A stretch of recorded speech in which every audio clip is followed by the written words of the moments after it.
A struggling violinist rescued a blind kitten, never realizing it would inspire her greatest symphony. The thought echoed in Eliza Morgan's mind as she stared at the rejection email glowing cold and blue on her phone screen. Another orchestra position gone to someone else. Her trembling fingers closed the email before setting the phone face down on her weathered coffee table, as if hiding the screen might somehow erase the reality of her fading dreams. Rain pattered against the windows of her tiny apartment, the sound both soothing and mocking. Once she'd compared rainfall to the delicate pizzicato of string sections. Now it just sounded like what it was, water falling, relentless and indifferent. Eliza's gaze drifted to her violin case in the corner, gathering a thin film of dust. 2 weeks since she'd last opened it. 2 weeks since the disastrous audition where her fingers had frozen mid-piece, the melody collapsing into discordant notes that still haunted her sleep. She'd walked off stage to pitying glances and hadn't touched her instrument since. At 32, she was watching her once promising career circle the drain. 15 years ago, she'd been the prodigy everyone whispered about, the girl who made her violin weep with emotion. Now she taught beginner lessons to disinterested children 3 days a week and worked at a cafe to make rent. Her refrigerator held half a carton of milk, wilting lettuce, and the persistent ghost of her mother's voice. Music is no way to make a living, Elizabeth. The rain intensified, drumming harder against the glass. Eliza wrapped her cardigan tighter around her slender frame and moved to the window. 3 floors below, Brooklyn streetlights reflected in puddles, creating liquid constellations. Her eyes burned with unshed tears. 1 more year, she whispered to the empty room. The same promise she'd made last year, and the year before. 1 more year and then I'll stop pretending. A flash of movement caught her eye, something small darting between parked cars below. A kitten, soaked and disoriented, stumbling into the street just as headlights rounded the corner. Eliza didn't remember racing down 3 flights of stairs, didn't remember bursting through the building's front door into the downpour.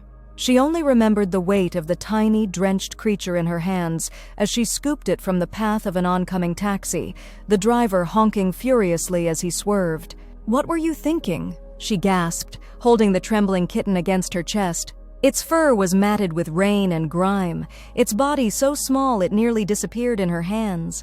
Only when she carried it under the shelter of a storefront awning did she realize the kitten's eyes, blinking against the rain, were clouded and unseeing. Blind. "Oh, little one," she murmured. Something tightened in her chest. Not pity exactly, but recognition. 2 lost creatures in a city that consumed the vulnerable. The kitten mewled, a high, plaintive sound that seemed to cut through the ambient noise of the city. Eliza knew she should take it to a shelter. She could barely care for herself, let alone a special needs animal. But as the tiny creature nuzzled against her rain-soaked shirt seeking warmth, her decision made itself. "Looks like we're both having a rough night," she said softly. "Let's get out of this rain." Back in her apartment, Eliza fashioned a makeshift bed from an old shoebox and a worn t-shirt.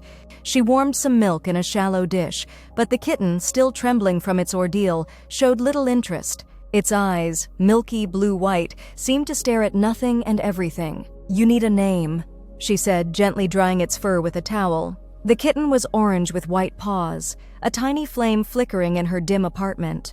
"How about Aria?" The kitten tilted its head, ears perked at the sound of her voice. "Aria it is, then." Eliza slept fitfully that night, waking at every small sound from the shoebox beside her bed. By morning, the storm had passed, leaving a scrubbed-clean sky and the unfamiliar responsibility of another life in her care. The veterinarian's office smelled of antiseptic and pet food. Eliza's savings account would take the hit, but she couldn't leave Aria untreated. The kitten trembled against her chest in the waiting room, tiny claws digging through her shirt. "Aria Morgan?" called a technician, and Eliza felt a strange flutter at hearing her surname attached to the kitten, as if they were already a unit, a tiny family of 2. The vet, Dr. Chen, was brusque but gentle as she examined Aria. "She's about 8 weeks old. The blindness is congenital. She was born this way." "Will she," Eliza struggled to form the question, "live a normal life, Doctor?" Chen smiled. "Cats adapt remarkably well to blindness. They map their environments using their other senses. She'll need consistency. Don't rearrange your furniture too often, but otherwise, she can have a wonderful quality of life." She paused, glancing at Eliza over her glasses. "That is, if you're planning to keep her." Eliza looked down at the small creature now purring in her hands. "Yes," she said, surprising herself with the certainty in her voice. "Yes, I'm keeping her." In the days that followed, Eliza's apartment transformed. Corners were patted, hazards removed, paths cleared.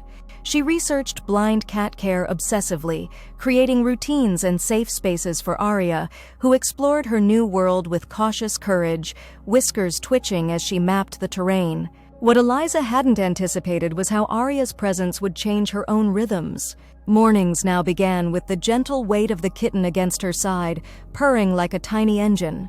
Evenings ended with Aria curled on her lap as Eliza read articles on blind cat care or, increasingly, listened to music, something she'd avoided for weeks. It was during one such evening, 2 weeks after the rescue, that Eliza found herself reaching for her violin case. The gesture was automatic, unplanned. Aria perked up at the sound of the clasps opening, her head tilting in that curious way that made Eliza smile despite herself. "Just warming up," she told the kitten, though she wasn't sure why she felt the need to explain. Her fingers trembled slightly as she positioned the instrument under her chin. The familiar weight of it felt both foreign and like coming home. She began with scales, simple and mechanical. Aria's ears swiveled toward the sound, her tiny body perfectly still. Emboldened, Eliza moved to an etude, something technical rather than expressive. Her fingers were stiff, unpracticed, but the muscle memory remained. When she finished, she noticed her breathing had steadied. The constant knot of anxiety in her chest had loosened, if only slightly. Aria meowed once, as if in approval, then began grooming her paw with impressive focus for a creature who couldn't see what she was cleaning. "Tough critic," Eliza murmured, but she was smiling as she put the violin away. The next morning, she woke with purpose for the first time in months. She practiced for an hour before her first student arrived, simple pieces chosen for technical precision rather than emotional depth. She wasn't ready for that yet, but it was a start. Her students noticed the difference. 8-year-old Zoe, who normally spent her lessons watching the clock, actually smiled when Eliza demonstrated a passage with new enthusiasm. "You play prettier now," the child observed with unfiltered honesty. Each day, Eliza added minutes to her practice time. She positioned Aria's bed near the window where she played, noticing how the kitten would curl up, seemingly content to bathe in the music she couldn't see but could clearly feel. Sometimes Aria would purr in perfect counterpoint to whatever piece Eliza was working on, creating an unlikely duet. 3 weeks after finding Aria, Eliza received an email about a last-minute opening in a chamber music series. Not prestigious, barely paid, but a performance nonetheless. Her finger hovered over the delete button before she surprised herself by responding with interest. The piece was Schubert's Trout Quintet, and the rehearsals were held in a church basement with acoustics that made every note echo like a choir. The other musicians, 2 violinists, a cellist and a pianist, welcomed her warmly, though she caught the occasional curious glance. Had they heard about her disastrous audition?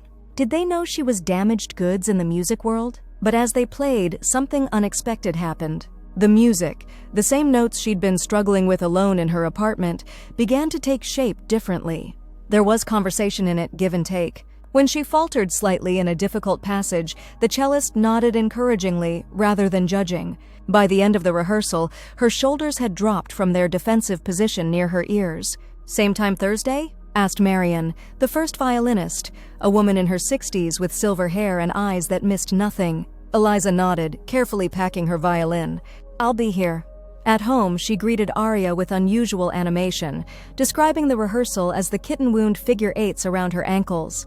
"You should have heard the second movement. It actually sounded like water." She scooped Aria up, nuzzling the soft fur behind her ears. "Maybe I should try composing something about you. The Blind Kitten Suite, what do you think?" Aria purred and butted her head against Eliza's chin, which she took as enthusiastic approval. That night, after Aria had fallen asleep in her customary spot on the pillow beside Eliza's head, an unfamiliar melody drifted through Eliza's mind. Not Schubert, not any composer she recognized. Something new.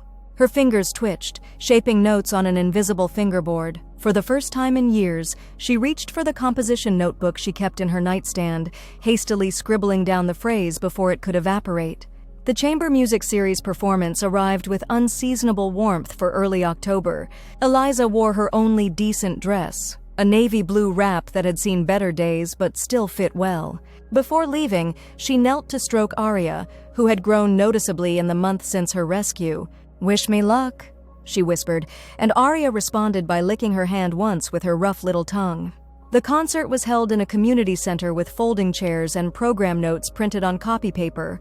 No Carnegie Hall, certainly, but as Eliza took her place on stage and saw the small but attentive audience, something settled in her chest.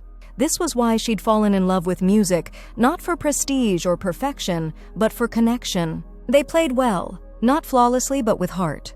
When the Schubert ended and applause rippled through the room, Eliza felt a knot in her throat that wasn't entirely unpleasant. Marion squeezed her hand during the bow, a wordless affirmation. "Drinks?" suggested Paul, the cellist, as they packed up afterward. "There's a decent place around the corner." Eliza hesitated, thinking of Arya waiting at home, but something pushed her to nod. "Just one," she agreed. One drink became two, and conversation flowed more easily than Eliza had anticipated. These weren't just colleagues, they were people with lives as complicated as her own. Marion had started playing at 40 after a divorce. Paul taught music in public schools and fought budget cuts with the ferocity of a crusader. They shared stories of disastrous performances, difficult teachers, moments of unexpected beauty. "So what are you working on besides our little group?" Marion asked Eliza over her glass of red wine. "I'm actually starting to compose something," Eliza admitted, the words feeling strange on her tongue. "Nothing serious. Just an idea I'm playing with." "The best ideas start that way," Marion said, her eyes crinkling. "I'd love to hear it sometime." Walking home under streetlights that blurred in the light rain, Eliza felt something she hadn't experienced in years. Possibility. Not the desperate hope that had sustained her through rejection after rejection, but something quieter and more solid. Arya greeted her at the door with enthusiastic meows, weaving between her ankles as Eliza described the performance. "I didn't freeze," she told the kitten, who seemed genuinely interested. "Not even in the third movement where I always rush the 16th notes." That night, more melodies came, flowing with surprising ease. Eliza wrote until her hand cramped, the notes forming a pattern that seemed to mirror Arya's movements. Tentative at first, then increasingly confident as she mapped her world through sound and touch. November arrived with biting winds and early darkness. Eliza added a second chamber group to her schedule and increased her teaching hours. Her refrigerator now held actual groceries, and she'd finally replaced the burned-out light in the hallway. Small victories, but they added up. The composition, she was calling it Whiskers in the Dark, privately, though she'd die before admitting that to anyone, grew steadily. It wasn't just about Arya anymore. It had evolved into something more complex, with themes of isolation giving way to connection, fear transforming into curiosity. Some days the notes flowed easily, others she struggled for hours over a single passage. But unlike before, the struggle felt purposeful rather than defeating. "You've got something special there," Marion said after Eliza hesitantly played her a section during a break in rehearsal. "It reminds me a bit of Pert, but with your own voice coming through." Eliza flushed with pleasure at the comparison to the Estonian composer, known for his profound simplicity. "It's still rough." "Of course it is. That's what revision is for." Marion tapped the music stand with her bow. "There's a new music forum at the conservatory next month. You should submit it." The old anxiety flared immediately. "It's nowhere near ready for that." "Then get it ready," Marion said simply, as if it were the most obvious thing in the world. At home, Arya had developed a new habit.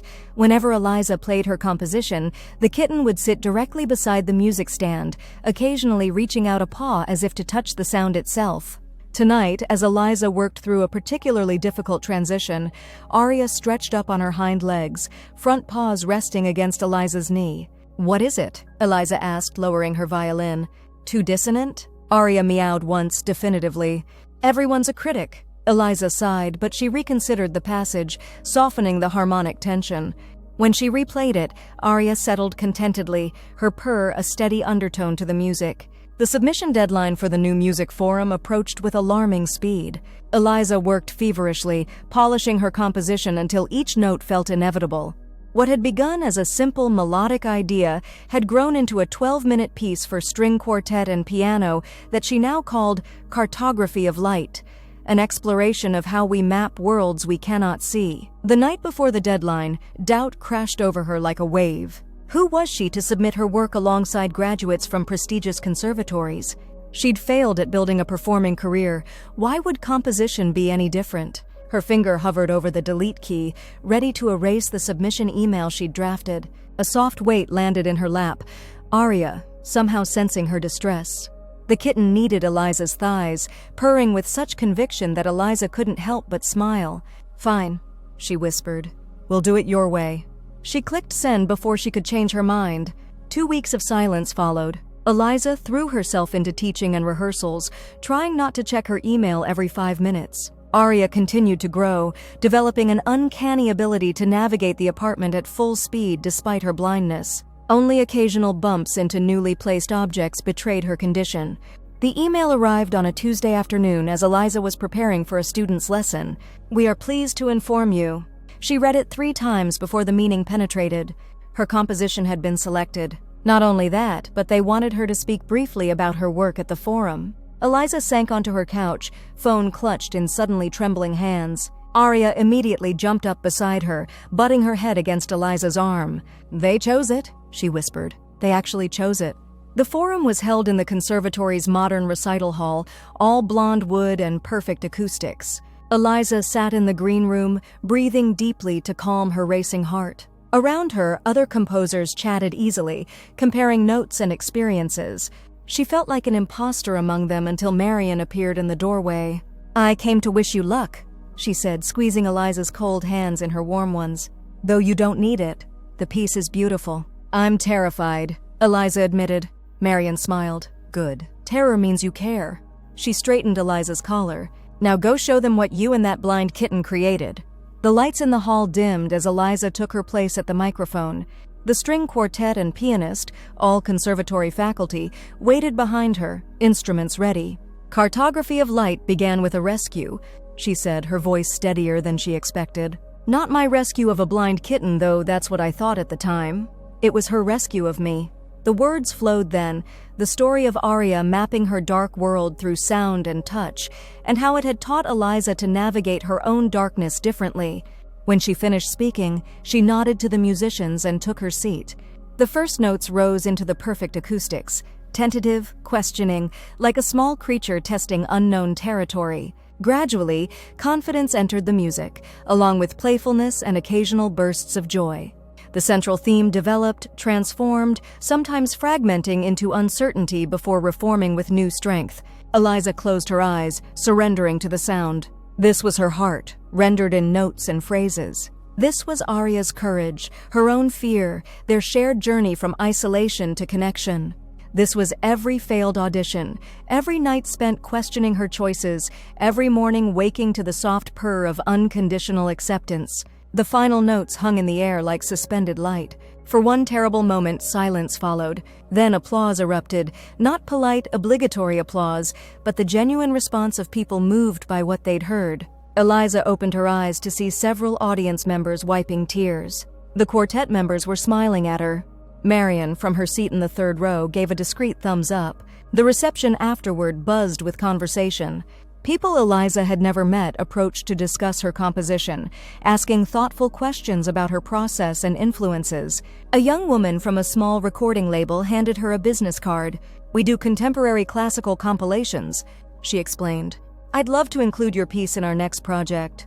Marian appeared at her elbow with a glass of champagne.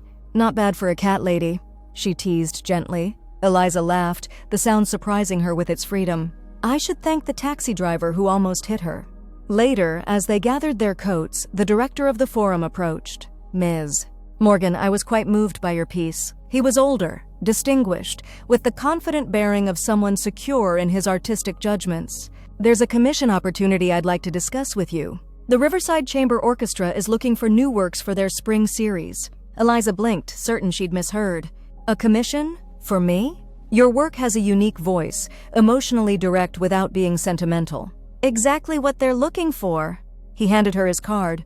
"Call my office next week to discuss details." Outside, snow had begun to fall, transforming the city into something softer and more magical. Eliza tilted her face up, feeling snowflakes melt against her warm skin. "Congratulations," Marian said, linking her arm through Eliza's. though I'm not surprised. I knew there was something special happening when you first played those fragments for me. I can't quite believe it, Eliza admitted. Believe it? Marion squeezed her arm. Now, I assume you need to get home to your furry muse? The apartment was dark when Eliza returned, but Arya appeared immediately, somehow distinguishing Eliza's footsteps from any other sound in the building. Eliza scooped her up, burying her face in the soft fur. We did it, she whispered. You and me, we actually did it. She carried Arya to the window where the snow continued to fall. In the glow of streetlights, each flake caught the light differently, creating infinite patterns of brightness against the dark. Arya purred in her arms, whiskers twitching at the excitement in Eliza's voice as she described every moment of the evening. A commission, Arya. A real commission. The words still felt foreign on her tongue. And they want to record cartography. Arya stretched one paw toward the window, as if reaching for the snow she could sense but not see. Eliza held her closer, suddenly overwhelmed by how much had changed in just a few months. From the brink of giving up to the beginning of something new. From isolation to connection. From silence to music. You mapped your world without seeing it, she told the kitten softly. You taught me to hear what I'd forgotten how to listen for. Outside, the city continued its constant rhythm, but inside this small apartment, everything had shifted. Eliza set Arya down gently and moved to her violin case. Not to practice or compose, but simply to play, for the joy of it, for the tiny audience of one who had somehow helped her find her voice again. The melody that emerged was new, yet familiar, the beginning of her next composition, already taking shape.